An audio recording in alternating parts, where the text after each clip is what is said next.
Mother wasn't pleased with me playing the devil's music to the world.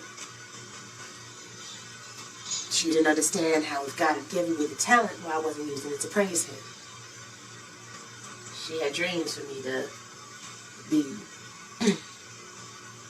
be better. Mothers are our toughest critics. I changed my name so the family wouldn't know that I was playing in Atlantic City to make ends meet. She didn't know that it grieved me as much as it. If you want to make her proud, think twice before you put this anthem or whatever out there. Music is my activism. Nobody's going to be able to play my music while sipping on a martini unless they are prepared to choke on the olive. We can do this sitting together. I told you I ain't into that radical business. The only thing radical is that I am able to say what we really feel here. Where is this sit-in taking place? At the piano. You can't be serious. Never underestimate a piano. It weighs about 600 pounds, has 88 keys and infinite possibilities. You don't know much about sit-ins. I did my first one at my piano recital when I was 12. My parents were asked to move from the front row to make room for some white people, and I refused to play until they moved my parents back into their original seats. Don't you know what they did? After that, I felt chafed, and every indignity, real or imagined, cut me raw. But it's okay. My skin grew back stronger, a little less naive, and blacker. You had some children's crusade in you even then. No. I had blackness. This is a civil rights song you're writing? She's a peculiar woman. You call it an anthem. You be the judge. Everybody human can feel to music.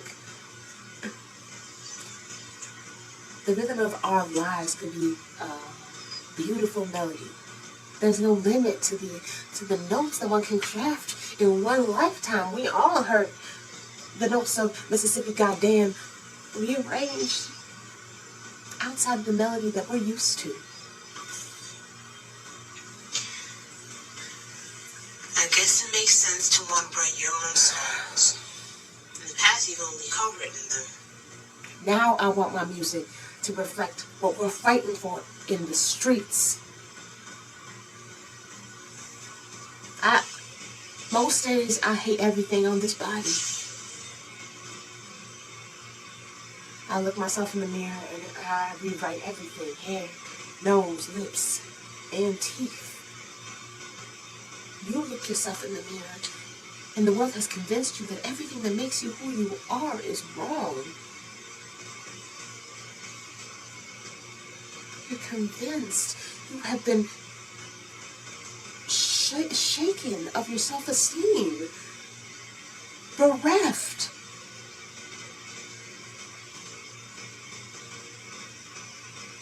I wasn't gifted this blackness. It is my birthright. I don't cry on the inside because it's too painful. And the salt may sting the wounds that hide there. I cry on the outside because I look like everything a white person has been taught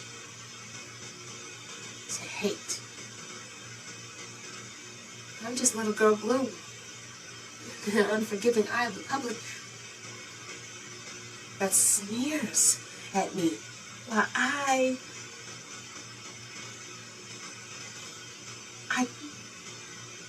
try to gain their approval.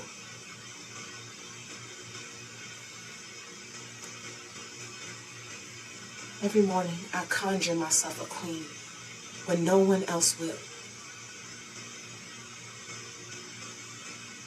The world has never been kind to a real black-looking woman. Why should I feel discouraged? Why should the shadows come? Why should my heart feel lonely and long for heaven and home? When Jesus is a portion, a constant friend is He.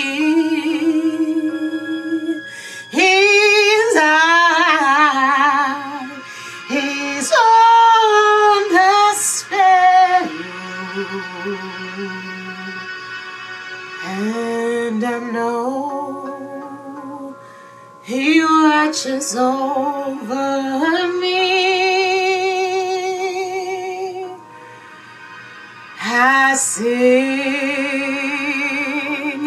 because I'm happy,